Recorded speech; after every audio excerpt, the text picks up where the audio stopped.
ക്രിസ്തീയ ശിഷ്യത്വം എന്ന അനുഗ്രഹിക്കപ്പെട്ട ഒരു വിഷയം നമ്മൾ ഒരുമിച്ച് ധ്യാനിച്ചുകൊണ്ടിരിക്കുകയാണ്. കർത്താവായ യേശുക്രിസ്തുവിൻ്റെ ഐഹിക ജീവിതത്തെ കേന്ദ്രീകരിച്ചുകൊണ്ടാണ് നമ്മൾ ആ വിഷയം മനസ്സിലാക്കുവാൻ ശ്രമിക്കുന്നത്. അതിന് നമ്മളൊരു ടെക്സ്റ്റായിട്ട് ലൂക്കോസിൻ്റെ സുവിശേഷമാണ് എടുത്തിരിക്കുന്നത്. ലൂക്കോസിൻ്റെ സുവിശേഷത്തെക്കുറിച്ച് ആദ്യത്തെ ചില ക്ലാസ്സുകളിൽ അതിൻ്റെ ഒരു വിഭജനമൊക്കെ ഞാൻ നിങ്ങളോട് പറയുകയുണ്ടായി. അതിൻ്റെ 1-ാം അധ്യായം മുതൽ 4-13 വരെ കർത്താവായ യേശുക്രിസ്തുവിൻ്റെ ശുശ്രൂഷയ്ക്കുള്ള ഒരു പ്രിപ്പറേഷനാണ് നമ്മൾ കാണുന്നത്. അതിനകത്ത് ഒരുപാട് കാര്യങ്ങൾ അടങ്ങിയിട്ടുണ്ട്. 1-ാം അധ്യായത്തിൽ ഗബ്രിയേൽ മാലാഖ മറിയത്തോട് കർത്താവിൻ്റെ ജനനത്തെക്കുറിച്ച് മുൻകൂട്ടി അരുളപ്പാടുകൾ പറയുന്നു. 2-ാം അധ്യായത്തിൽ കർത്താവിൻ്റെ ജനനവും അതോടൊപ്പം തന്നെ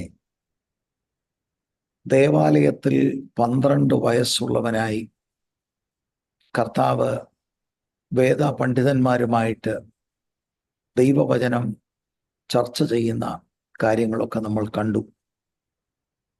ആ ഭാഗമൊക്കെ നമ്മൾ അല്പം ഡീറ്റെയിൽ ആയിട്ട് ചിന്തിക്കുവാൻ തക്കവണ്ണം കർത്താവ് നമ്മൾക്ക് കൃപ തന്നു.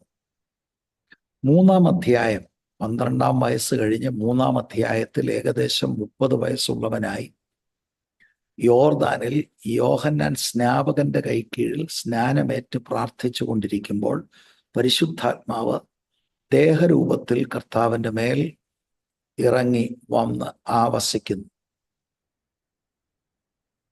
അപ്പോൾ കർത്താവായ യേശുക്രിസ്തുവിൻ്റെ ആ പബ്ലിക് മിനിസ്ട്രി അവിടുത്തെ ദൈവത്വത്തിലല്ല, സിൻലെസ് ഹ്യൂമാനിറ്റിയിൽ ആത്മാവിൻ്റെ ശക്തിയോടെയാണ് അവിടുന്ന് ശുശ്രൂഷ ചെയ്തതും പൂർണ്ണ മനുഷ്യൻ എന്ന നിലയിൽ ജീവിച്ചതും. അപ്പം നമ്മൾക്ക് ഇതിനോടകം മനസ്സിലാക്കിയ ഒരു സത്യമാണ്, 100% അവിടുന്ന് ദൈവമാണ്, 100% മനുഷ്യനുമാണ്. ആ ഭാഗങ്ങളൊക്കെ നമ്മൾ കവർ ചെയ്തതാണ്. എന്നിട്ട് 4-ാം അധ്യായത്തിൻ്റെ 1 മുതൽ 13 വരെയുള്ള വാക്യങ്ങളിൽ ആത്മാവ് കർത്താവിനെ മരുഭൂമിയിലേക്ക് നടത്തുന്നതായിട്ട് നമ്മൾ കണ്ടു. അവിടെ പിശാചിൻ്റെ പ്രലോഭനങ്ങളെ കർത്താവ് ആത്മാവിൻ്റെ ശക്തിയോടെയും ദൈവത്തിൻ്റെ വചനത്താലും തോൽപ്പിക്കുന്നതായിട്ട് നമ്മൾക്ക് കാണുവാനായിട്ട് കഴിയും. അപ്പൊ അവിടെ നിന്നൊരു പ്രധാനപ്പെട്ട കാര്യം നമ്മൾ പറയുകയുണ്ടായി. ആത്മാവ് കർത്താവിൻ്റെ മേൽ വന്നു.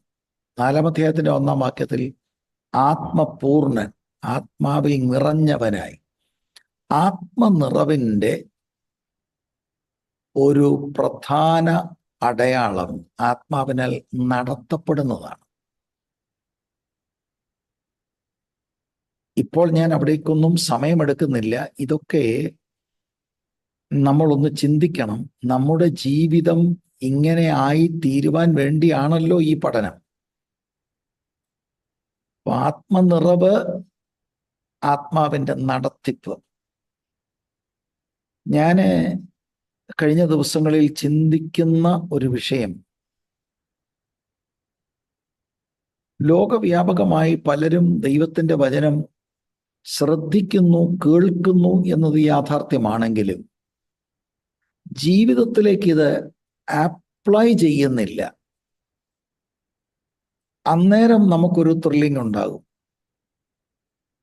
നമ്മൾ അതിൽ മാത്രം നമ്മുടെ ചിന്തകളും ഒക്കെ നമ്മൾ പരിമിതപ്പെടുത്തുന്നു.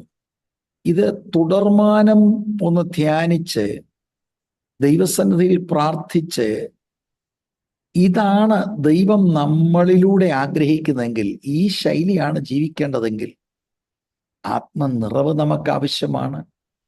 ആത്മാവിൻ്റെ നടത്തിപ്പും നമ്മുടെ വ്യക്തിപരമായ ജീവിതത്തിലും ദൈവം ഓരോരുത്തരെ ഏൽപ്പിച്ചിരിക്കുന്ന ശുശ്രൂഷയ്ക്കും ആവശ്യമാണ്. ആബ്സല്യൂട്ട് നെസസിറ്റിയാണ്. അപ്പൊ ഇത് നമ്മുടെ വേർപെട്ട സമൂഹത്തിലെ ഒരു പരാജയം പോലെയാണ് എനിക്ക് തോന്നുന്നത്. കേൾക്കുന്നു വചനം, എന്നിട്ട് മിക്കപ്പോഴും നമ്മളൊരു മാർക്കിടും. ആ മാർക്കിട്ടിട്ട് പുതിയ പോയിന്റ്സ് ഉണ്ടായിരുന്നു. ഇങ്ങനെയുള്ള കാര്യങ്ങൾ മാത്രം നമ്മൾ കേന്ദ്രീകരിക്കുന്ന വലിയ അപകടമാണ്. ഇപ്പൊ വ്യക്തിപരമായി ഈ ഭാഗങ്ങളൊക്കെ ഒന്ന് ധ്യാനിക്കുവാനായിട്ട് ഞാൻ ദൈവസ്നേഹത്തിൽ നിങ്ങളെ ഓർമ്മപ്പെടുത്തുകയാണ്. 2025 ആത്മനിറവിൻ്റെയും ആത്മാവിനാൽ നടത്തപ്പെടുന്ന ഒരു അനുഭവം കൂടെ നമ്മൾ ദൈവസന്നിധിയിൽ ആഗ്രഹിക്കുകയും പ്രാർത്ഥിക്കുകയും ചെയ്യുവാനായി ഞാൻ നിങ്ങളെ ഉത്സാഹിപ്പിക്കുകയാണ്. എന്നിട്ട് നമ്മൾ ശ്രദ്ധിച്ച ഒരു കാര്യമാണ് 13-ാം വാക്യവും 14-ാം വാക്യത്തിൻ്റെ ഇടയ്ക്ക് യോഹന്നാന്റെ സുവിശേഷത്തിലെ ആദ്യ അധ്യായങ്ങളിൽ രേഖപ്പെടുത്തിയിരിക്കുന്ന ഏകദേശം 1 വർഷത്തോളമുള്ള ശുശ്രൂഷ ആ 13-14 വാക്യത്തിൻ്റെ ഗ്യാപ്പിലാണ് നടന്നിരിക്കുന്നത്.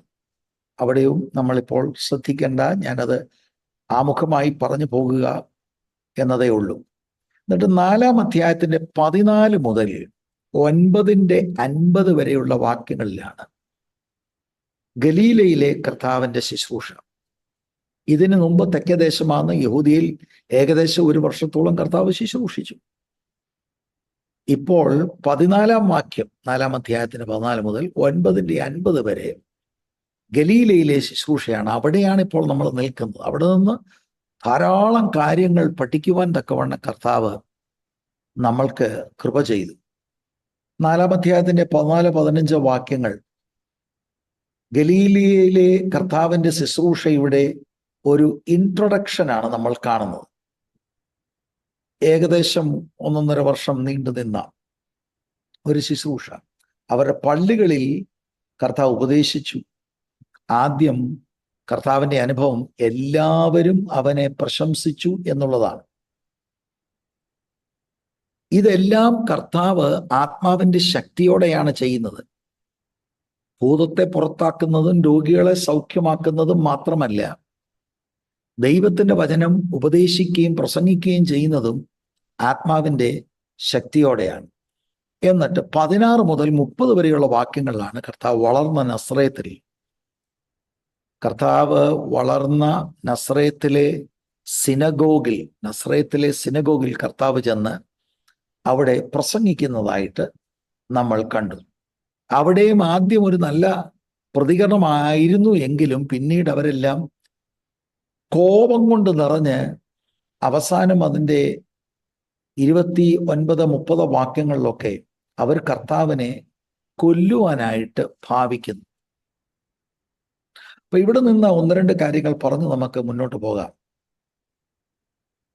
ഈ കർത്താവുമായിട്ടുള്ള ഈ ഇന്ററാക്ഷനിൽ ആദ്യം ഈ പോസിറ്റീവായിട്ടുള്ള റെസ്പോൺസ് ആയിരുന്നെങ്കിലും നാട്ടുകാർ കർത്താവിനെ തിരസ്കരിച്ചു, കൊല്ലുവാൻ ഭാവിക്കുന്നു. അത്ര കട്ടിക്കാണ് കർത്താവ് പ്രസംഗിച്ചത്. ഇവിടെ മാത്രമല്ല, അവിടെയാണ് നിങ്ങളുടെ ശ്രദ്ധ ഞാൻ ക്ഷണിക്കുന്നത്. ഇത് കഴിഞ്ഞ് കർത്താവ് 31-ാം വാക്യം മുതൽ കഫർനൗമിലേക്ക് പോകുന്നു. അവിടെ കർത്താവിന് വളരെ വ്യത്യസ്തമായ ഒരു അനുഭവമാണ്. ആളുകൾ കർത്താവിനെ അക്സെപ്റ്റ് ചെയ്യുകയാണ്. അങ്ങനെ ഭയങ്കര പുരുഷാരമായി. നസ്രയത്തിലെ തിരസ്കരണം, കഫർനൗമിലെ സ്വീകരണം, അവിടെ ഭയങ്കര മൾട്ടിറ്റ്യൂഡ്സ് കർത്താവിനെ അനുഗമിക്കുവാൻ തുടങ്ങി. അനുഗമിക്കുക എന്ന വാക്കുകൊണ്ട് ഞാൻ ഉദ്ദേശിക്കുന്നത് അവരെല്ലാം കർത്താവിൽ വിശ്വസിച്ച് ശിഷ്യരായി എന്ന അർത്ഥത്തിലല്ല. അത്ഭുതങ്ങളും അടയാളങ്ങളും ജനത്തിന് എപ്പോഴും ഇൻട്രസ്റ്റിംഗ് ആണ്. പിന്നെ കർത്താവ് വളരെ അധികാരത്തോടെയാണ് ദൈവവചനം ശുശ്രൂഷിച്ചത് എന്ന നിലയിൽ ധാരാളം ആളുകൾ എല്ലാ യോഗങ്ങളിലും ഉണ്ടായിരുന്നു. ഇവിടെ നിങ്ങളുടെ ശ്രദ്ധ ഞാൻ ഉണർത്തും. നസ്രയത്തിൽ ആകട്ടെ, ഗലീലയിൽ കഫർനഹൂമിലാകട്ടെ, നസ്രയത്തും ഗലീലയിലെ ഒരു ടൗൺഷിപ്പാണ്. ഇവിടെയൊക്കെ കർത്താവിൻ്റെ പ്രഭാഷണ ശൈലി ഒരു അനുരഞ്ജന മനോഭാവമല്ല. തീർത്ത് കാര്യങ്ങൾ പറയുകയാണ്.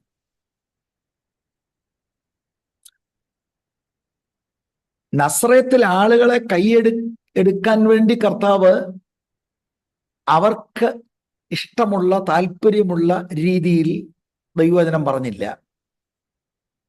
വാസ്തവത്തിൽ അവർക്ക് ശക്തമായ കുത്തലുണ്ടായി. കഫർനഹൂമിൽ മാത്രമല്ല, ഗലീലയിലൊക്കെയും കർത്താവ് ചുറ്റി സഞ്ചരിച്ച് ദൈവവചനം പറയുമ്പോഴും ശക്തമായാണ് കർത്താവ് ശുശ്രൂഷിക്കുന്നത്. There is no compromise at all. അപ്പൊ ആത്മനിറവ്, ആത്മാവിന്റെ നടത്തിപ്പ് എനിക്കുണ്ട് എന്ന് ഒരാൾ അവകാശപ്പെട്ടാൽ there is no compromise. ആളുകൾ കർത്താവിന്റെ കട്ടിയുള്ള വാക്കുകൾ നിമിത്തം കർത്താവിനെ വിട്ടുപോകുന്ന അനുഭവങ്ങൾ വേദപുസ്തകത്തിൽ നമ്മൾക്ക് കാണുവാൻ കഴിയും.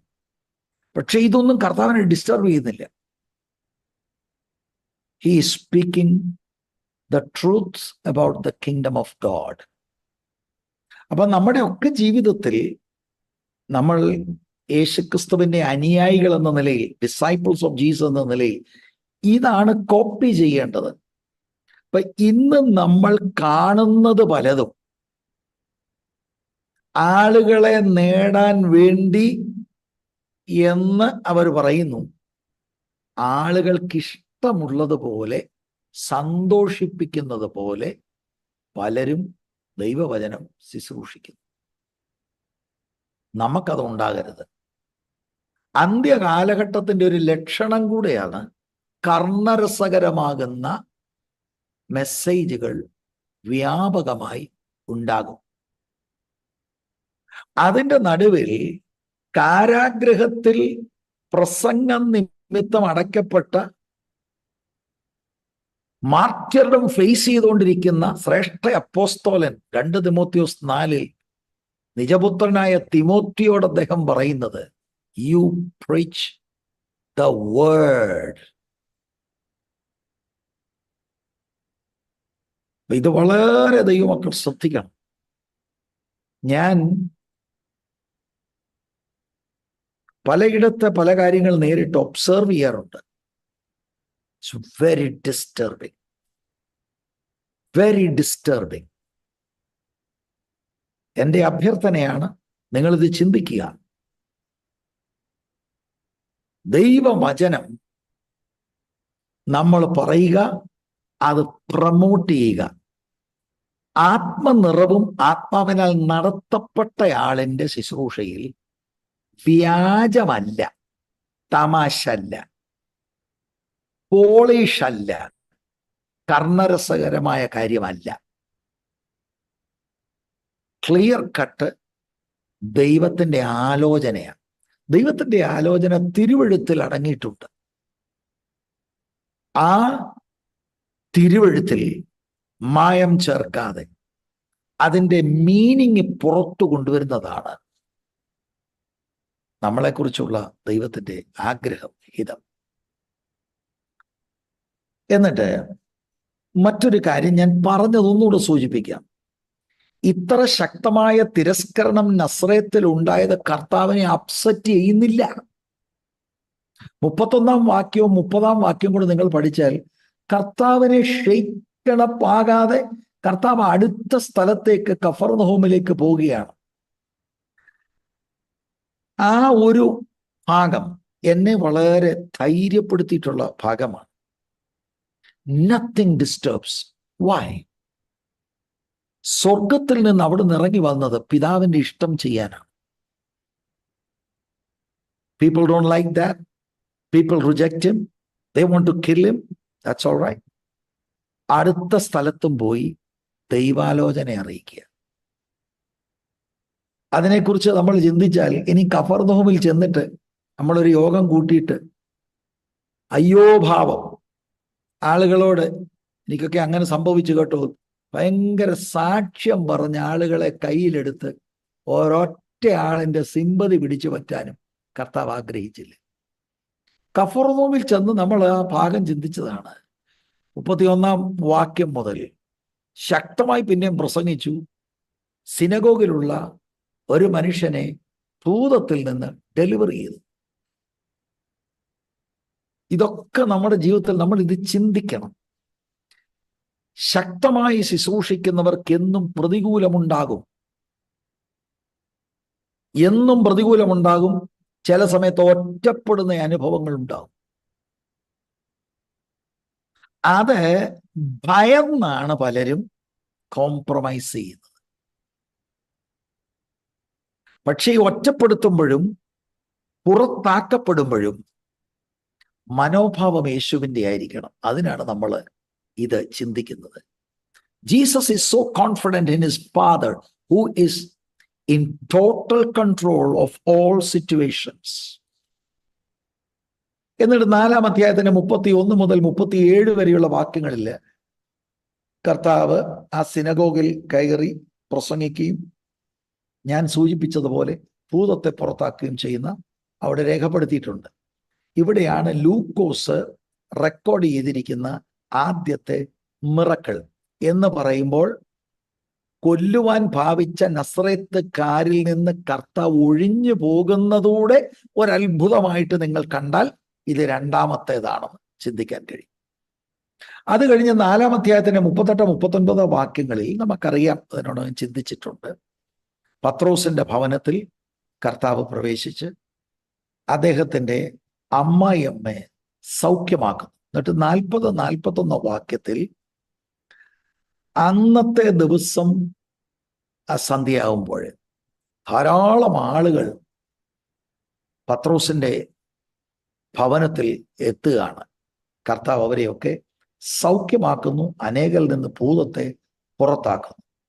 അപ്പൊ ഇതെല്ലാം ഒറ്റ ദിവസം നടക്കുന്നതാണ്. എന്നിട്ട് 42-ാം വാക്യമാണ് നമ്മൾ വാസ്തവത്തിൽ കഴിഞ്ഞ നമ്മുടെ ധ്യാനത്തിന് നമ്മൾ ചിന്താ വിഷയമായിട്ട് എടുത്തത്. 42 മുതൽ 44 വരെയുള്ള വാക്യങ്ങളിൽ കർത്താവ് കഫർനഹൂമിൽ ഒരു ഇറ്ററന്റ് പ്രീച്ചറായിട്ട് ദൈവരാജ്യം പ്രസംഗിച്ച് കർത്താവ് മൂവ് ചെയ്യുകയാണ്. ഇതാണ് കർത്താവിൻ്റെ മിനിസ്ട്രിയുടെ 2-ാം വർഷത്തിൻ്റെ ആരംഭമായിട്ട് നമ്മൾ കാണേണ്ടത്. അപ്പൊ ഇവിടെ നിന്ന് ഒരു കാര്യം കൂടെ പറയാൻ താല്പര്യപ്പെടുകയാണ്.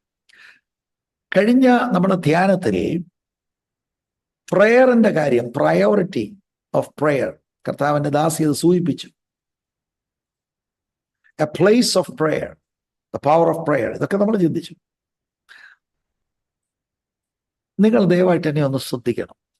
ഈ ശക്തമായി പ്രാർത്ഥിക്കുന്ന കർത്താവായ യേശുക്രിസ്തു, ആത്മപൂർണനും ആത്മാവിനാൽ നടത്തപ്പെട്ട കർത്താവായ യേശുക്രിസ്തുവിന് നമ്മൾ ഈ പ്രാർത്ഥിക്കുന്ന പോലെ എന്തെങ്കിലും പ്രാർത്ഥനയില്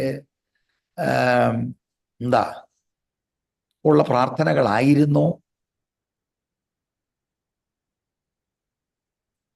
കർത്താവ് പ്രാർത്ഥിച്ച് ഗലീലയിലെയോ അല്ലെങ്കിൽ പാലസ്റ്റീനിലെ ഏറ്റവും വലിയ സമ്പന്നനായോ? ഇല്ല. അപ്പോൾ അങ്ങനൊക്കെ പറഞ്ഞ് നമ്മളെ ഇളക്കുമ്പോ കൈയടിക്കാൻ പോവല്ല. നമ്മൾ ഇതൊക്കെ ചിന്തിക്കണം. അപ്പൊ കർത്താവായ യേശുക്രിസ്തുവിന്റെ ആ പ്രാർത്ഥനാ ലൈഫിൽ നമ്മളത് ചിന്തിച്ചതാണ്. ഇത്ര ശക്തമായി പ്രാർത്ഥിക്കുന്ന, ആത്മനിറവിലും നിയോഗത്തിലും കടന്നുപോയിട്ടും സ്ട്രോങ് ഓപ്പോസിഷൻ കർത്താവിനുണ്ടായി.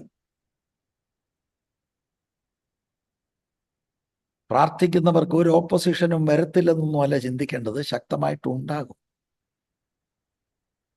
ഇതൊക്കെ നമ്മൾ കർത്താവായ യേശുക്രിസ്തുവിന്റെ ആ ലൈഫിൽ നമുക്ക് കാണാൻ കഴിയും. എന്നിട്ട് ഞാൻ മനസ്സിലാക്കിയ കുറെ കാര്യങ്ങൾ നിങ്ങളോട് പറയാം. ഈ ശക്തമായ പ്രാർത്ഥനാ ജീവിതവും ആത്മനിറവും നടത്തിപ്പിലും ആത്മാവിന്റെ ശക്തിയാൽ എന്ത് ഗുണം ലഭിച്ചു? He overcame his enemies. Enemies ഉണ്ടാകും. ഒരിക്കലും ഡിസ്കറേജ്ഡ് ആയിട്ടില്ല, ഒരിക്കലും തലകുനിച്ച് നിൽക്കുന്നില്ല. Jesus is an overcomer. എന്തൊക്കെ പ്രതികൂലം വന്നാലും, ഏതൊക്കെ വിഷയത്തിൽ അപമാനം വന്നാലും, കർത്താവ് മുന്നോട്ട് പോകുകയാണ്. To do the will of his father in heaven. Whole religious system കർത്താവിനെതിരായി. അന്നത്തെ പണ്ഡിതന്മാരും അന്നത്തെ കാലഘട്ടത്തിലെ കൂടിയ ആത്മീയരും കർത്താവിനെതിരായിരുന്നു. ഒതുക്കാനാണ് അവർ ശ്രമിച്ചത്. അപ്പൊ ആത്മപൂർണനായി ആത്മാവിനാൽ നടത്തപ്പെട്ട് പ്രാർത്ഥിക്കുന്ന കർത്താവ്, പ്രയോറിറ്റി ഓഫ് പ്രയർ ഉള്ളയാൾ, ഇതെല്ലാം ഉള്ളപ്പോഴും he just moved ahead. പ്രാർത്ഥനയ്ക്ക് അത് ചെയ്യാൻ കഴിയും.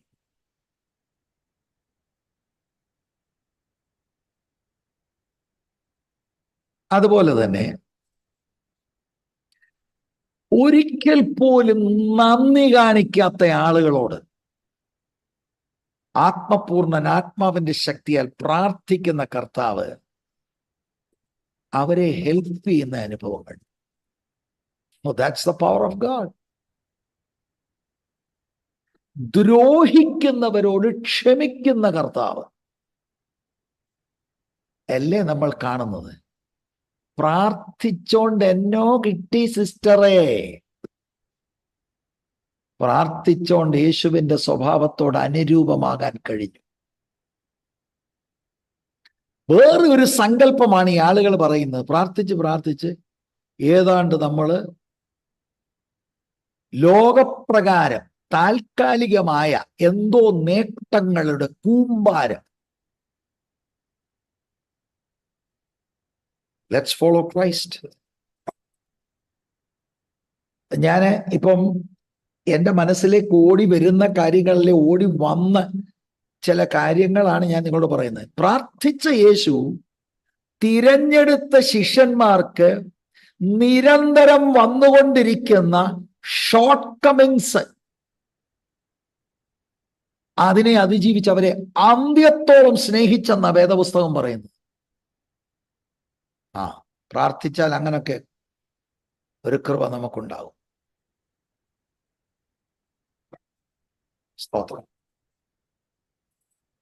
എല്ലാ നെഗറ്റീവ് സർക്കംസ്റ്റൻസിന്റെ നടുവിലും പ്രാർത്ഥിക്കുന്ന യേശു ആത്മാവിന്റെ ശക്തിയോടെ, ആത്മാവിന്റെ നടത്തിപ്പിൽ അവിടുന്ന് ആ നെഗറ്റീവായിട്ടുള്ള സർക്കംസ്റ്റൻസുകളെ അതിജീവിച്ചു. എല്ലാ വ്യക്തികളും കർത്താവിനെ വിട്ടുപോയ സാഹചര്യങ്ങളുണ്ട്, പ്രത്യേകിച്ച് ക്രൂശിനോട് എടുക്കുമ്പോൾ. അതിന്റെ നടുവിൽ പിടിച്ചു നിന്ന് പിതാവിന്റെ ഹിതം പൂർത്തീകരിച്ചു. That's the man of prayer. Okay, കഴിഞ്ഞ പ്രാവശ്യം നമ്മൾ ധ്യാനിച്ചുകൊണ്ടുള്ള ബന്ധത്തിൽ ഇതോടെ നിങ്ങൾ ചേർത്ത് ഒന്ന് പഠിക്കുക. കൂടെ നിൽക്കുമെന്ന് കരുതിയവർ ഒറ്റിക്കൊടുക്കുമ്പോഴും he will not back off. He will not be discouraged. ആത്മപൂർണൻ, ആത്മാവിനാൽ നടത്തപ്പെടുന്നവൻ, പ്രാർത്ഥിക്കുന്ന യേശു അവിടുന്ന് ജയാളിയായി. ക്രൂശിലായിരുന്നു ഏറ്റവും വലിയ ജയം. ഈ 2025 പ്രാർത്ഥിക്കാൻ വേണ്ടി നമുക്കൊന്ന് ഏൽപ്പിച്ചു കൊടുക്കാം പ്രിയരെ. ഞാൻ ആദ്യം പറഞ്ഞത് ഒന്നുകൂടെ പറയാം. ഇതെല്ലാം കേൾക്കുമ്പോൾ നമ്മൾ that's right. പക്ഷെ ഇത് ധ്യാനിച്ച് let that become a part of our life. അതാണ് പ്രശ്നം, അതാണ് പ്രയാസം. പ്രത്യേകിച്ച് എനിക്ക് വ്യക്തിപരമായി മനസ്സിലായ കാര്യം പറയാം. The hardest thing to do is to have a disciplined prayer life. സ്തോത്രം. എന്നാൽ യേശുവിന്റെ മാതൃകയിൽ നിന്ന് നമുക്കതാണ് മനസ്സിലാക്കുവാനായിട്ട് കഴിയുന്നത്. He had a tremendous prayer life. പക്ഷേ നമ്മളെ പലപ്പോഴും ഈ പ്രയർ ലൈഫ് എന്ന് പറയുമ്പോൾ വേറെ ഏതാണ്ട് ഒരു കാര്യത്തിലേക്കാണ്. സ്തോത്രം. ഇത്രയും പ്രയർ ലൈഫ് ഉണ്ടായിരുന്ന കർത്താവിന് ശക്തമായ എതിർപ്പ്. സ്വന്തത്തിലേക്ക് വന്ന് സ്വന്തമായവര് കർത്താവിനെ തള്ളിക്കളഞ്ഞു. പക്ഷെ ആ തള്ളിക്കളയുമ്പോൾ the power of God was revealed. He did not back off. He completed the ministry. സ്തോത്രം. ഇനി ഇത് നമ്മള് ലൂക്കോസിന്റെ സുവിശേഷം 4-ാം അധ്യായം 42 മുതൽ 44 വരെയുള്ള വാക്യങ്ങളാണ്. പിന്നെ കർത്താവ് ഗലീലയിലെ ഒക്കെയും ചുറ്റി സഞ്ചരിച്ച് അവിടുന്ന് ദൈവത്തിന്റെ വചനം, ദൈവരാജ്യം പ്രഘോഷിക്കുകയായിരുന്നു. ലൂക്കോസ് 5:1 മുതൽ 11 വരെയുള്ള വാക്യങ്ങളിൽ ഞാന് ഈ 5-ാം അധ്യായത്തിന്റെ ഒരു വിഭജനമാണ് ഇപ്പൊ പറയാൻ പോകുന്നത്. കർത്താവ് ആദ്യത്തെ ശിഷ്യന്മാരെ വിളിക്കുകയാണ്. അതിൽ 8-ാമത്തെ വാക്യം മുതൽ നിങ്ങൾ ശ്രദ്ധിച്ചാൽ, ആദ്യത്തെ വാക്യത്തിൽ നമുക്ക് പത്രോസിനെ കാണുവാനായിട്ട് കഴിയും. പിന്നെ 8 മുതൽ ഒക്കെ നമ്മൾ വായിച്ചാൽ യാക്കോബുണ്ട്, യോഹന്നാനുണ്ട്, പത്രോസുണ്ട്. ഇവരെ എല്ലാം നമുക്കവിടെ കാണുവാനായിട്ട് കഴിയും. ഇത് മാത്രമല്ല, 27-ാം വാക്യം മുതൽ നിങ്ങൾ ശ്രദ്ധിച്ചാൽ 27-28 വാക്യത്തിൽ ലേവി അല്ലെങ്കിൽ മാത്യുവിനെ കർത്താവ് വിളിക്കുന്നതായിട്ട് നമ്മൾക്ക് കാണുവാനായിട്ട് കഴിയും. അപ്പൊ ഇതൊരു വളരെ വിശാലമായ സബ്ജക്റ്റാണ്, the calling of the disciples. അനേക സെഷൻസ് എടുക്കേണ്ടതാണ്. ഇന്ന് ഞാൻ പൊതുവിൽ ചില കാര്യങ്ങളാണ് പറയാൻ താല്പര്യപ്പെടുന്നത്. എന്നാൽ അത് പറയുന്നതിന് മുമ്പ് 5-ാം അധ്യായത്തിന്റെ 12 മുതൽ 16 വരെയുള്ള വാക്യങ്ങളിൽ കർത്താവ് കുഷ്ഠരോഗിയായ ഒരു മനുഷ്യനെ സൗഖ്യമാക്കുന്നു. അപ്പൊ ആ ഭാഗങ്ങളൊക്കെ പറഞ്ഞു കഴിഞ്ഞിട്ട് ശിഷ്യരെ വിളിക്കുന്നതിലേക്ക് നമുക്ക് മടങ്ങി വരണം. സാധാരണ ഞാൻ ഇതുവരെ പൊയ്ക്കൊണ്ടിരുന്നത് വേഴ്സ് ടു വേഴ്സ് സ്റ്റഡി എന്ന നിലയിലാണ്. അപ്പൊ അത് നല്ലതാണ്. പക്ഷെ നമുക്ക് നമ്മുടെ ടോപ്പിക്കിൽ നിൽക്കാം. To see the nature of Jesus, യേശുവിൻ്റെ സ്വഭാവം, അതിൽ നമുക്ക് കേന്ദ്രീകരിക്കാം. ഈ 5-ാം അധ്യായത്തിന്റെ 12 മുതൽ 16 വരെ കുഷ്ഠരോഗിയെ സൗഖ്യമാക്കുക എന്നുള്ളത് മർക്കോസിന്റെ സുവിശേഷം 1-41 വാക്യം. നിങ്ങളുടെ പലരുടെയും മൈക്രോഫോൺ അൺമ്യൂട്ട് ആയതുകൊണ്ട് ഡിസ്റ്റർബൻസുകൾ അത് മ്യൂട്ടാക്കണം. കാരണം ഇതിൻ്റെ റെക്കോർഡിങ് മറ്റു ഇടങ്ങളിലേക്ക് പോകുമ്പോൾ ഇതെല്ലാം ഡിസ്റ്റർബൻസ് ആയിട്ട് വരും. ആയിരക്കണക്കിന് ആളുകളിലേക്ക് ഇത് ഡിസ്ട്രിബ്യൂട്ട് ചെയ്യുന്ന ഒരു ശുശ്രൂഷ നടക്കുന്നുണ്ട്. അവിടെ എനിക്ക് നിങ്ങളോട് അഭ്യർത്ഥിക്കാനുള്ളത്, നിങ്ങളുടെ എല്ലാവരുടെയും മൈക്ക് നിങ്ങൾ മ്യൂട്ടാക്കി വെക്കുന്നതാണ് ഏറ്റവും ഭംഗി. മറ്റു പലർക്കൂടെ ഇത് ബ്ലെസ്സിങ് ആയിട്ട് മാറട്ടെ. അപ്പൊ മർക്കോസ് 1:41 യേശു മനസ്സലിഞ്ഞ് കൈ നീട്ടി അവനെ തൊട്ടു. ആത്മപൂർണനായ യേശു, ആത്മാവിനാൽ നടത്തപ്പെടുന്ന യേശു, പ്രാർത്ഥിക്കുന്ന യേശു, പ്രസംഗിക്കുന്ന യേശു, പഠിപ്പിക്കുന്ന യേശു മനസ്സലിവുള്ളവനാ. ഉണ്ടോ മനസ്സലിവ്? ഇവിടെ ഇത് നമ്മൾ ശ്രദ്ധിച്ചാൽ ശരിക്കും ലേവ്യ പുസ്തകത്തിലൊക്കെ എഴുതിയിരിക്കുന്ന പ്രിസ്ക്രിപ്ഷൻസിനെ പോലും അവഗണിച്ചുകൊണ്ട് കുഷ്ഠരോഗിയെ കയറി തൊടുക യേശു. 13-ാം വാക്യത്തിൽ യേശു കൈനീട്ടി അവനെ തൊട്ടു, എനിക്ക് മനസ്സുണ്ട്, ശുദ്ധമാക എന്ന് പറഞ്ഞ ഉടനെ കുഷ്ഠം അവനെ വിട്ടുമാറി. അല്ലാതെ അങ്ങ് ഡെലിവറി ചെയ്ത പോലെ, no, that's his compassion. He touched the leper. നമ്മൾ ഇത് ഓൾറെഡി കണ്ടതാണ്. 4-ാം അധ്യായത്തിന്റെ 40-ാം വാക്യത്തിൽ അവൻ ഓരോരുത്തന്റെയും മേൽ കൈവച്ചവരെ സൗഖ്യമാക്കി. ഇത് കർത്താവിന്റെ ഒരു ഫ്രീക്വന്റ് ശൈലിയാണ്. അനേക റെഫറൻസുകളുണ്ട്, ഞാൻ അങ്ങോട്ട് പോകുന്നില്ല.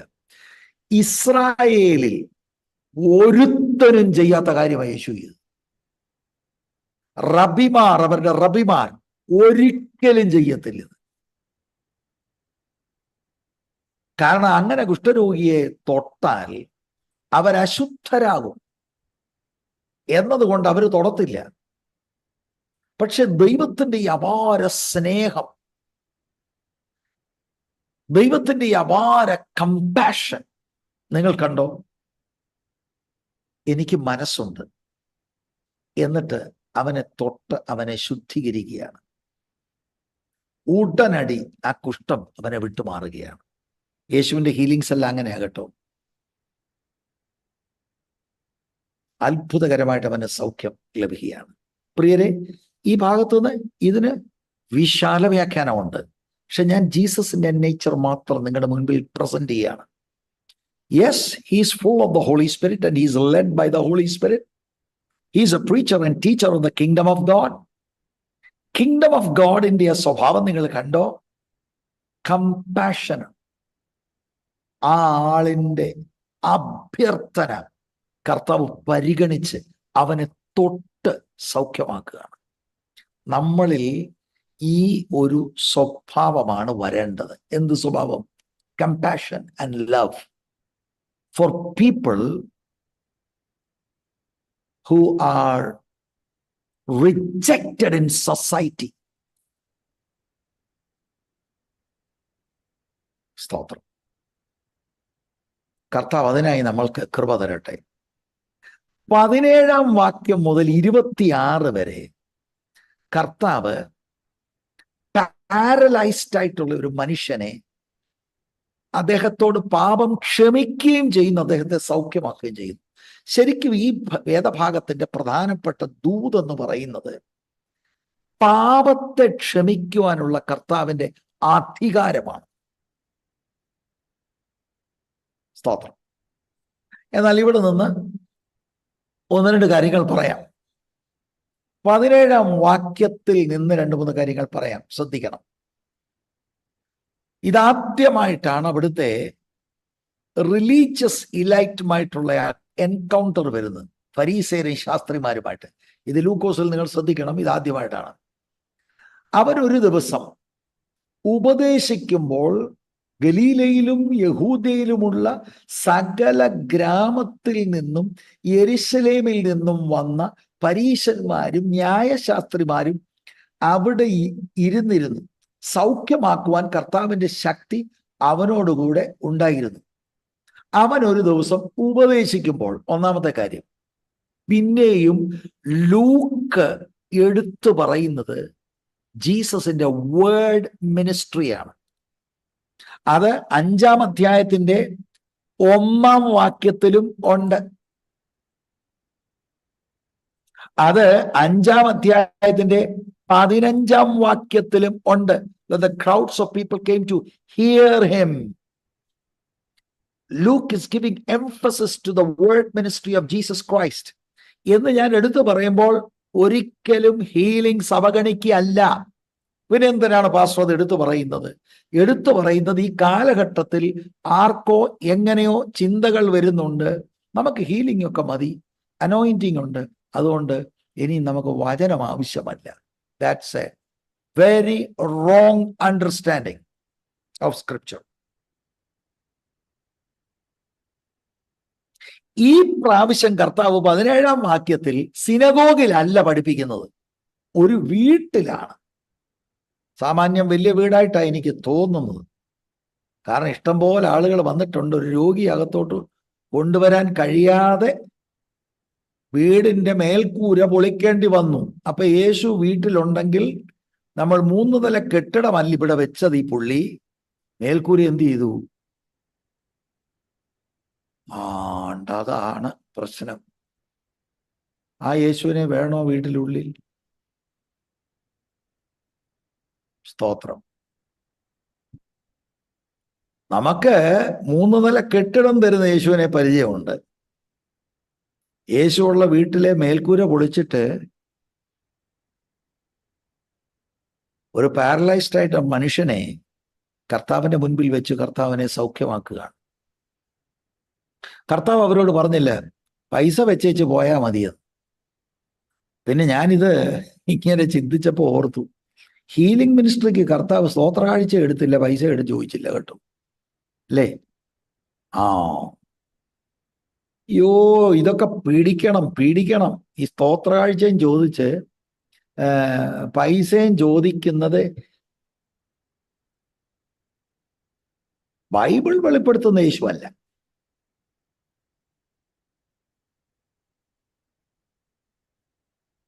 കർത്താവ് അവരോട് ചൂടായൊന്നുമില്ല.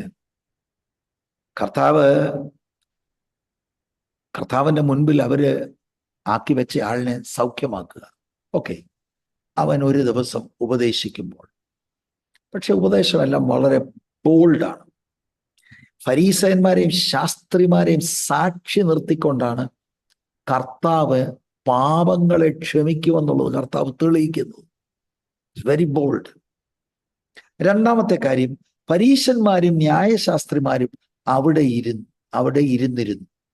പക്ഷെ നിങ്ങളൊരു കാര്യം കണ്ടോ, ഈ 17-ാം വാക്യത്തിൽ പറയുന്നത്, ഗലീലയിലും യഹൂദയിലുമുള്ള സകല ഗ്രാമത്തിൽ നിന്നും യെരുശലേമിൽ നിന്നും വന്ന്. അയ്യോ, അപ്പം ആത്മീക നേതൃത്വം ഇളകി. ഇങ്ങനെ പോയാൽ സംഗതി പ്രശ്നമാണ്. അവരെല്ലാം കൂടെ കൂട്ടം കൂടി വന്നിരിക്കുക. എന്തിന്? യോഗം കഴിഞ്ഞ് രക്ഷിക്കപ്പെട്ട് സ്നാനപ്പെടാനല്ല വന്നത്, പിടിക്കണം. എന്തെങ്കിലും കർത്താവ് പറയുന്നത് പിടിക്കണം. Now they are very concern. കാരണം ഒരു വളരെ അലാമിങ് സിറ്റുവേഷനാ. ക്രൗഡ്സ് ഇൻക്രീസ് ചെയ്യുന്നു, ഹീലിംഗ് നടക്കുന്നു, ജനം അംഗീകരിക്കുന്നു. ഇതവർക്ക് സഹിക്കാൻ കഴിയത്തില്ല. അസൂയ ഉണ്ട് ഇതിന്റെ പിൻപിൽ. അങ്ങനെ അവർ കടന്നു വന്നിരിക്കുകയാണ് കർത്താവിനെ കൊടുക്കാൻ. ഇനി ഞാൻ പറയുന്നത് ശ്രദ്ധിക്കണം. 17-ാം വാക്യത്തിന്റെ 3-ാം ഭാഗം, സൗഖ്യമാക്കാൻ കർത്താവിന്റെ ശക്തി അവനോടുകൂടെ ഉണ്ടായിരുന്നു. അപ്പൊ അത് ലൂക്കോസ് 4:1-14 ഇവിടെ എല്ലാം a power was there. എനിക്ക് പറയാനുള്ളത് ഞാൻ പറയാം. എൻ്റെ ബ്രദറെ, ഈ യോഗത്തിന് പരീശന്മാരും ശാസ്ത്രിമാരും അവരുള്ളപ്പോൾ തന്നെ നമ്മുടെ ആ അന്തരീക്ഷം പോയി. അതുകൊണ്ടൊന്നും നടന്നില്ല. കർത്താവിന് അന്തരീക്ഷം വിഷയമല്ല കേട്ടോ. ഇങ്ങനെയുള്ള പരിപാടിയൊന്നും നമ്മുടെ ഇടയിൽ വന്നിറക്കരുത്. അന്തരീക്ഷമുണ്ടെങ്കിലേ എനിക്ക് പ്രസംഗിക്കാൻ ഒക്കൂ. അന്തരീക്ഷമുണ്ടെങ്കിലേ എൻ്റെ വരദാനങ്ങൾ വെളിപ്പെടൂ. ഹീലിംഗ്, കർത്താവിടെ ഭയങ്കര ഹീലിംഗ് ആണ്, നിഷേധിക്കാൻ കഴിയാത്ത ഹീലിംഗ്. നടക്കാൻ വയ്യാത്ത ഒരു മനുഷ്യൻ എഴുന്നേറ്റ് നടക്കുകയാണ്, സകലരും കാണുക. അന്തരീക്ഷം വിഷയമല്ല. ക്രിട്ടിക്കലായിട്ട് അനലൈസ് ചെയ്യാൻ ആളുകൾ വന്നിരിക്കുകയാണ്.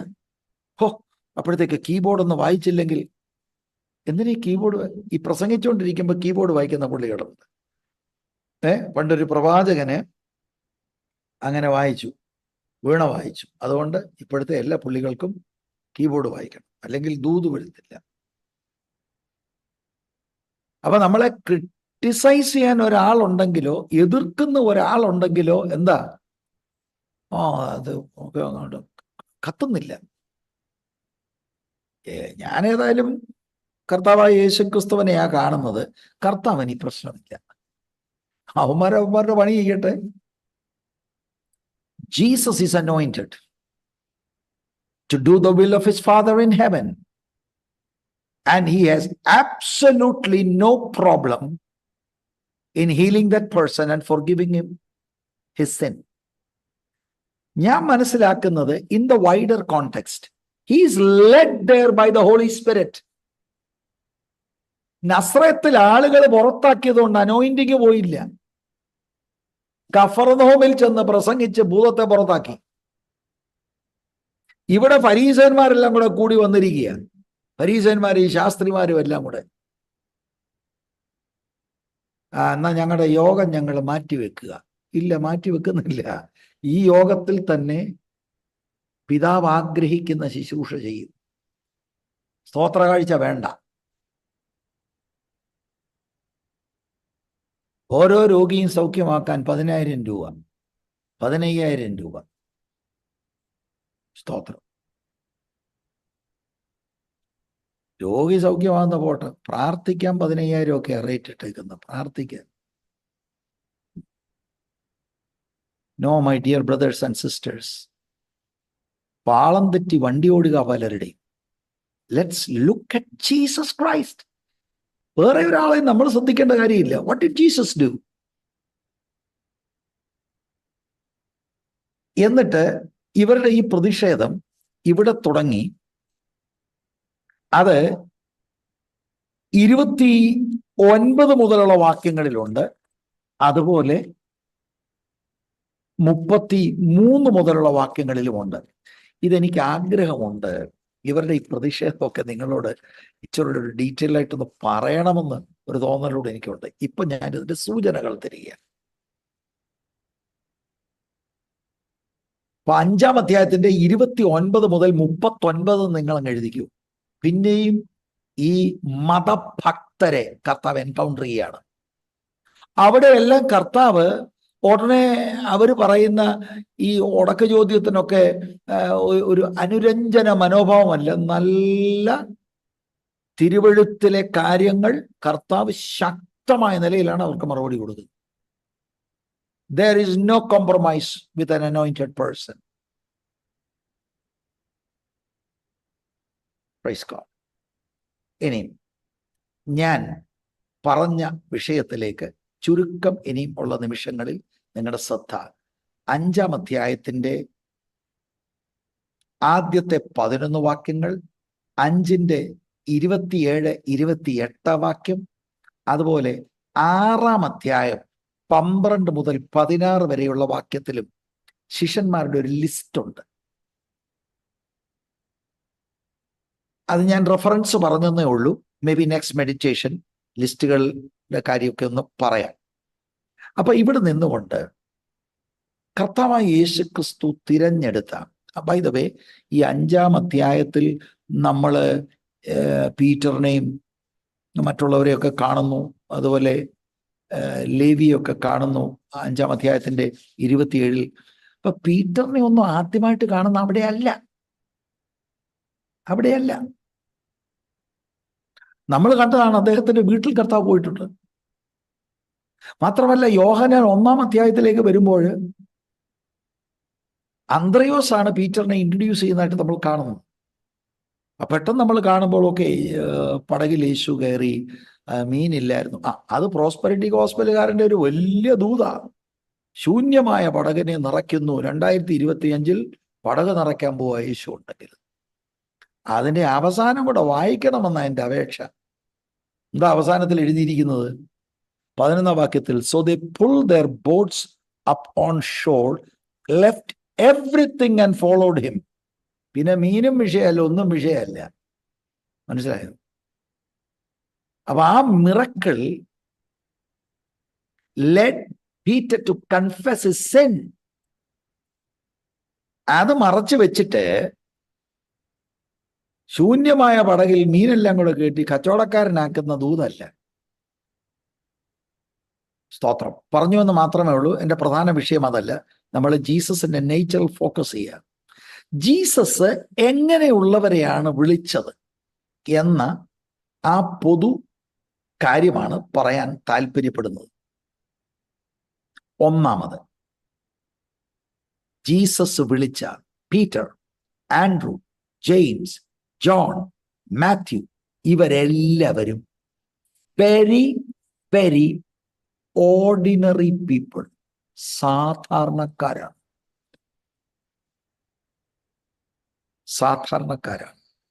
സാധാരണക്കാരായ ആളുകളെ നമ്മൾ പരിഗണിക്കുമോ പ്രിയരെ? നമ്മുടെ ചർച്ചിൽ ഒരു സാധാരണക്കാരാണ്, പരിഗണിക്കുമോ? അതന്നെ, പാലസ്തീനിൽ വമ്പന്മാരില്ലേ? ഇതെന്താ ഈ സാധാരണക്കാര്? എന്നെ കേട്ടുകൊണ്ടിരിക്കുന്ന സാധാരണക്കാരുണ്ടെങ്കിൽ you can identify with dum.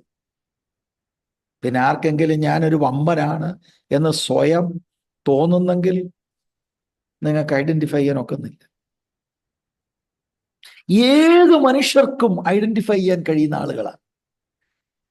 ഇവരെ ആരും പണ്ഡിതന്മാരായിട്ട് അറിയപ്പെട്ടവരല്ല. ഓ, ഭയങ്കര സ്കോളർഷിപ്പ്. ബ്രദറിന്റെ ഏത് യൂണിവേഴ്സിറ്റി എന്നാ? ഒരു യൂണിവേഴ്സിറ്റി ഇല്ല. They are not scholars. ഇവർ വലിയ വാഗ്മികളല്ല, ഇവർ വലിയ ദൈവശാസ്ത്രജ്ഞന്മാരല്ല. പിന്നെ ഇവരെയാണോ തെരഞ്ഞെടുക്കുന്നത്? ഇതാണ് ദൈവത്തിന്റെ ജ്ഞാനം. പെന്തക്കോസ്ത് ദിവസം ഇവരിൽ ആത്മാവിന്റെ ശക്തി വ്യാപരിക്കുമ്പോൾ ജീസസ് ചെയ്ത മിനിസ്ട്രി ഇവരെ കണ്ടിന്യൂ ചെയ്യും. നിങ്ങൾ ഓർക്കണം, there is no plan B. ഈ സാധാരണക്കാരായ ആളുകളെ എടുത്ത് അസാധാരണ പ്രവർത്തിക്ക് ഉപയോഗിക്കുന്നതാണ് ദൈവത്തിന്റെ പദ്ധതി. എനിക്കിത് പറയുമ്പോൾ എനിക്ക് വലിയ സന്തോഷമാണ്. സാധാരണക്കാരായ നമ്മളെ ദൈവത്തിന് ഉപയോഗിക്കാൻ കഴിയും. Jesus uses ordinary people four extra ordinary work of the kingdom. ഇനിയും ഭയങ്കര കൂടിയ പുള്ളിയാണേലും താഴണം, ഓർഡിനറി ആകണം.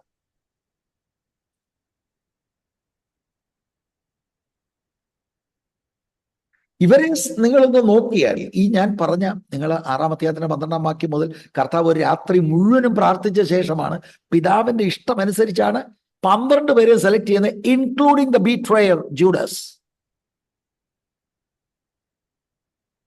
ഇവർക്ക് ഈ സ്വാഭാവിക കഴിവുകളുള്ളവരല്ല, ഭയങ്കര മിടുക്കന്മാരോ ബുദ്ധിജീവികളായിട്ടുള്ള ആളുകളല്ല. Very ordinary people. മറിച്ച് ഞാൻ ഇവരെ കുറിച്ച് ഇങ്ങനെ കമന്റ് ചെയ്യാം, ഇവരെല്ലാം നിരന്തരം തെറ്റുകൾ പറ്റുന്നവരായിരുന്നു. എനിക്ക് ഐഡന്റിഫൈ ചെയ്യാൻ കഴിയും. ഇവര് പലപ്പോഴും തെറ്റായ വാക്കുകൾ, പ്രസ്താവനകൾ പറയുന്നവരായിരുന്നു. ഒരിക്കൽ കർത്താവ് തിരിഞ്ഞ് ഒരാളോടല്ലേ പറഞ്ഞത്? ഒരാളോടെന്ന് പറയുമ്പോൾ അവനിൽ ആ സമയത്ത് ആ ആലോചന തന്ന ആ ശക്തിയോട്, ഭോ സാത്താനെ. ഇവരിൽ പലപ്പോഴും തെറ്റായ മനോഭാവങ്ങൾ വെളിപ്പെട്ടവരാണ്. വിശ്വാസത്തിൽ ഇവർക്ക് പലപ്പോഴും ധാരാളം വീഴ്ചകൾ വന്നവരാണ്. ശക്തമായ പരാജയങ്ങൾക്ക് വളരെ സാധ്യതയുള്ളവരാണിവർ. കർത്താവിന്റെ നേച്ചർ കണ്ടോ? He loved them and he chose them. Why? That was the will of his Father in heaven. And the Holy Spirit led him to do that. കർത്താവിന്റെ വാക്കുകൾ തന്നെ ഇവരെ കുറിച്ച് ലൂക്കോസിന്റെ സുവിശേഷം, ഉയർത്തെഴുന്നേറ്റ കർത്താവ് എമ്മൗസിലേക്ക് പോകുന്ന ശിഷ്യന്മാരോട് പറയുന്ന ലൂക്കോസ് 24:25, അവൻ അവരോട്, അയ്യോ ബുദ്ധിഹീനരെ, പ്രവാചകന്മാർ പറഞ്ഞിരിക്കുന്നതെല്ലാം വിശ്വസിക്കാത്ത മന്ദബുദ്ധികളെ. That's what they are.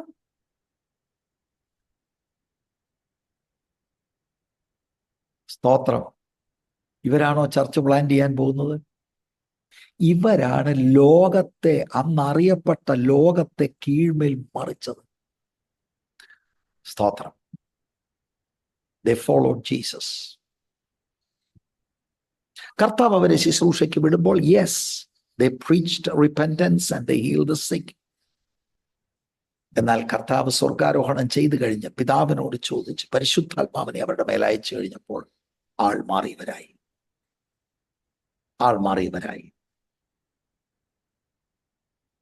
സ്തോത്രം. അപ്പൊ കർത്താവായ യേശുക്രിസ്തുവിന്റെ ഐഹിക ശുശ്രൂഷയുടെ ഒരു വളരെ പ്രധാനപ്പെട്ട ഒരു ഭാഗമാണ് the calling of the disciples. അത് ശരിക്കും വളരെ ഡീറ്റെയിൽ. ഇൻഫാക്ട് ഓരോ വ്യക്തി വ്യക്തികളെ എടുത്ത് പഠിക്കേണ്ടതാണ്. അത്രയൊക്കെ നമ്മൾ പോണോ എന്നുള്ളത് എനിക്ക് അറിഞ്ഞുകൂടാ.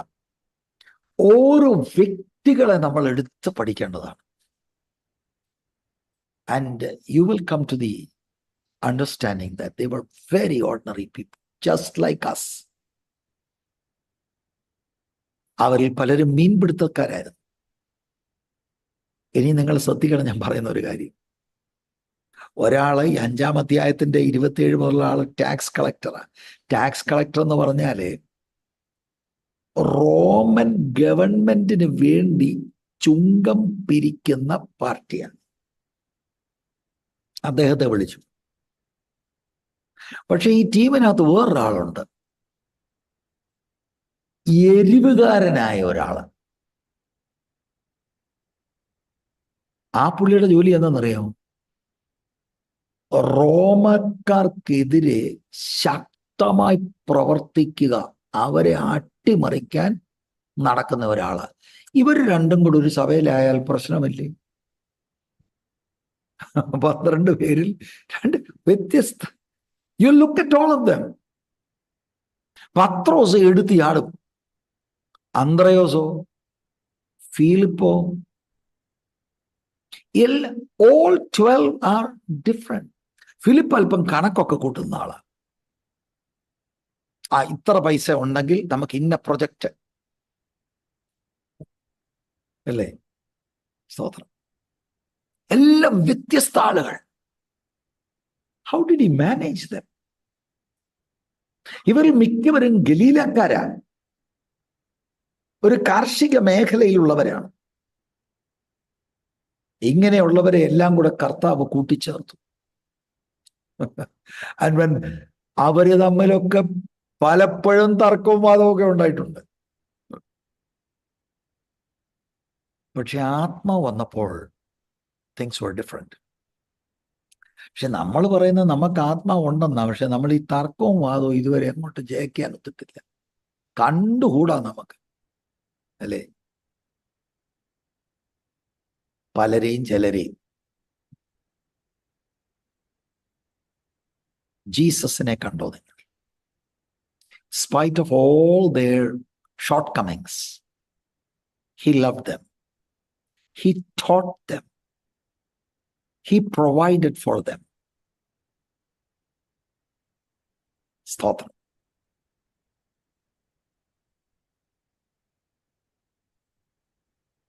വളരെ ലഘുവായിട്ടാണ് ഞാൻ ഈ കാര്യങ്ങൾ പറഞ്ഞത്. ഞാൻ ഒന്നുകൂടി ഒന്ന് ചിന്തിക്കുകയും, ഇത് എനിക്കൊരു പ്രേരണ ഉണ്ടായിരുന്നതുകൊണ്ടാണ് ഞാൻ ഈ ഭാഗത്തിലേക്ക് വന്നത്. അല്ലായിരുന്നെങ്കിൽ വേഴ്സ് ബൈ വേഴ്സ് ഇങ്ങനെ ഈ ശിഷ്യന്മാരുടെ കാര്യം പറയണമെന്ന് എന്തോ എൻ്റെ ഉള്ളത്തിൽ എനിക്കൊരു പ്രേരണ വന്നതുകൊണ്ടാണ് ആ ഭാഗത്തിലൂടെ ഈ നിലയിൽ ഞാൻ കടക്കുന്നത്. അത് സംബന്ധിച്ച് കുറെ കൂടെ കാര്യങ്ങൾ പറയാനുണ്ട്. പക്ഷേ അത് നെക്സ്റ്റ് നമ്മുടെ മെഡിറ്റേഷന് വേണ്ടി ഞാൻ വെക്കുകയാണ്. അപ്പൊ 5-ാം അധ്യായത്തിന്റെ ആദ്യത്തെ 11 വാക്യം, അതുപോലെ 27 മുതലുള്ള വാക്യം, 6-ാം അധ്യായത്തിന്റെ 12 മുതലുള്ള വാക്യം, ഇതെല്ലാം കൂടെ ചേർത്താണ് നമ്മൾ ഈ വിഷയം പഠിക്കുന്നത്. ഓർക്കണം, ഇപ്പോൾ നമ്മൾ ജീസസിന്റെ നേച്ചർ പഠിക്കുകയാണ്. അപ്പൊ നമ്മൾ എങ്ങനെയാണ് ആളുകളെ കരുതേണ്ടത്? ആരെയും തഴഞ്ഞ് ഒഴിവാക്കരുത്.